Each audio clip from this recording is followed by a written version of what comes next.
fuimos invitados por FADEPOF, fue Federación Argentina de Enfermedades Poco Frecuentes, a la reunión de prensa para dar a conocer la importancia que tienen justamente este tipo de enfermedades y por sobre todo a las cosas de profundizar en el tema de la inclusión de estos pacientes en la sociedad. Hablamos con los expertos que son los que saben sobre este tema y profundizamos en esto que estamos diciendo. FADEPOF es una organización sin fines de lucro que involucra a muchas organizaciones individuales de cada patología, enfermedades poco frecuentes. Entre ellas lo que hacemos es unirnos en alzar la voz de todos los pacientes que tenemos el común denominador de la misma problemática y las mismas situaciones, si bien cada uno presenta su especificidad en base a la patología obviamente a la cual se dedica. Nos juntamos en realidad para justamente tener mayor presentatividad en todo lo que es el entorno gubernamental, en las empresas de la industria, en los pacientes mismos. Unidos, evidentemente podemos hacer mucho más que cada uno en su individualidad. ¿Y cuáles son las dificultades que se le presentan a estos enfermos? Los pacientes usualmente atraviesan un largo camino en cuanto a llegar al diagnóstico por la falta de información, por la falta de especialistas.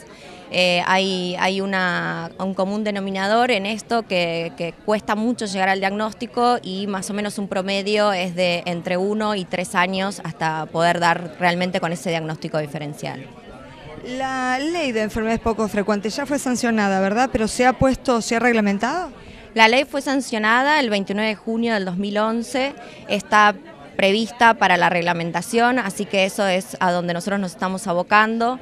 También se han adherido varias de las provincias, pero aún quedan 9 por presentar proyectos y otras 9 porque esos proyectos sean aprobados. Y la ley lo que prevé es poder contemplar y brindar respuestas a esas necesidades de los pacientes, como son generar centros de referencia, como es generar también registros de pacientes, base de datos, impulsar la investigación, impulsar la capacitación. Hay muchos factores que realmente la ley está contemplando y sería muy interesante poder reglamentarla. Si bien no está reglamentada aún, sí, judicialmente ya se la está abocando, así que está vigente y las agentes de salud tienen que dar respuesta a ella. Definimos las enfermedades poco frecuentes por su incidencia. Es una enfermedad que afecta a menos de 1 cada 2.000 personas. Lo que tienen en común, si bien son enfermedades muy variadas en cuanto a sus síntomas, es que los enfermos, los pacientes que padecen este tipo de enfermedades generalmente demoran un largo tiempo en ser diagnosticados. Esto llamamos odisea o periplo diagnóstico y tienen dificultades entonces extra, además de su situación de enfermedad, que los hace un poco más vulnerables. Por eso el 28 de febrero, que en realidad es el 29 de febrero, el día menos frecuente, el día más extraño, es el día de las enfermedades poco frecuentes a nivel mundial. ¿Y cuántas enfermedades poco frecuentes conocemos?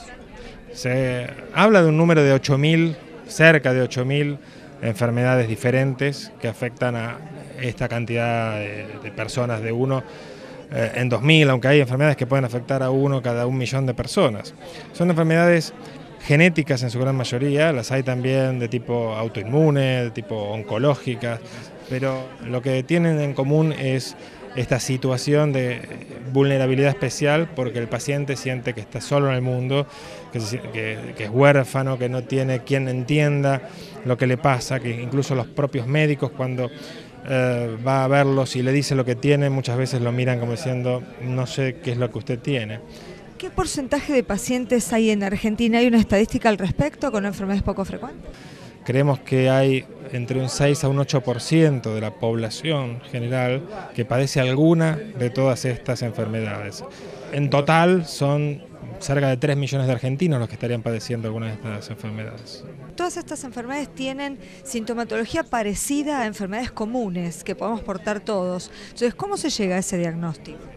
Uno debería empezar a sospechar este tipo de patología cuando, en primer lugar, cuando hay algún síntoma extra a los comunes que no debería por qué estar, cuando a veces hay síntomas que exceden a la propia patología común que uno está pensando, cuando el tratamiento que uno está incorporando no tiene buena respuesta, cuando aparentemente el paciente no está respondiendo bien, pensar que puede tratarse de otra cosa y no de esa enfermedad común que uno pensó en primer lugar. Muchas veces llegar tarde al diagnóstico implica consecuencias irreversibles para el paciente. Esto lo vemos en muchas enfermedades que son enfermedades progresivas y generalmente si llegamos tarde al diagnóstico, las complicaciones de esa enfermedad que no supimos diagnosticar a tiempo muchas veces no tienen una recuperación total. ¿La sintomatología de estos pacientes siempre aparece en la niñez? No, no siempre. Hay muchas enfermedades de este tipo que comienzan en la infancia, enfermedades genéticas, pero también pueden comenzar en la edad adulta, ya sea en la juventud o bien entrada a la edad adulta. Hay enfermedades de este tipo en todas las edades, aunque quizás sean congénitas, es decir, a pesar de que el defecto sea génico, recién va a empezar a mostrar síntomas o a darse a conocer bien avanzada la vida. Y si un familiar, un papá, piensa que su hijo puede estar mal diagnosticado o sin diagnóstico, ¿a dónde puede recurrir? Por lo general, los lugares ideales para el diagnóstico de estas patologías son los hospitales de alta complejidad, hospitales donde hay varios especialistas, donde se ven patologías un poco más complejas. Y idealmente los hospitales universitarios, donde también hay docencia y se hace investigación. FADEPOF tiene como palabra guía la inclusión. ¿Por qué es esto? Porque entendimos que teníamos que trabajar justamente en este concepto. La inclusión social es lo que marca la diferencia entre una persona proactiva, autónoma, independiente y útil para la sociedad o una persona pasiva y dependiente de su contexto familiar y de la sociedad. Y muchas veces esa diferencia no se da por elección del paciente o de quien convive con la enfermedad poco frecuente, sino por la imposibilidad de haber encontrado un lugar dentro de la inclusión donde poder desarrollarse con sus habilidades o sus posibilidades diferentes a las de otro ser humano. ¿Qué cosas se necesitan para incluir? Mira, para la inclusión hay diversos métodos, pero fundamentalmente hay que darle al paciente los medios que le aseguren una vida digna y estable, con acceso a la salud, a la educación, a los derechos. Eso es fundamental.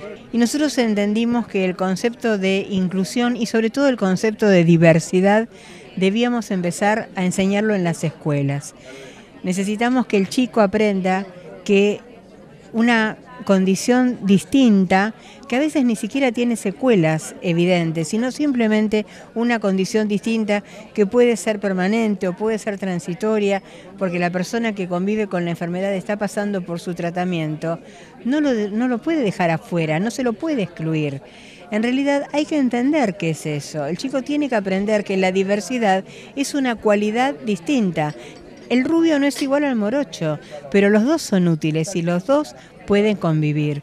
Entonces nosotros lo que queremos es que el chico aprenda desde la escuela, que le informen que la diferencia del otro lo enriquece, porque me va a dejar ver un montón de cosas que yo pensaba que eran normales y que mi compañerito no tiene, y que eso, en lugar de discriminarlo, lo que me tiene que llevar es a incluirlo y a aprender.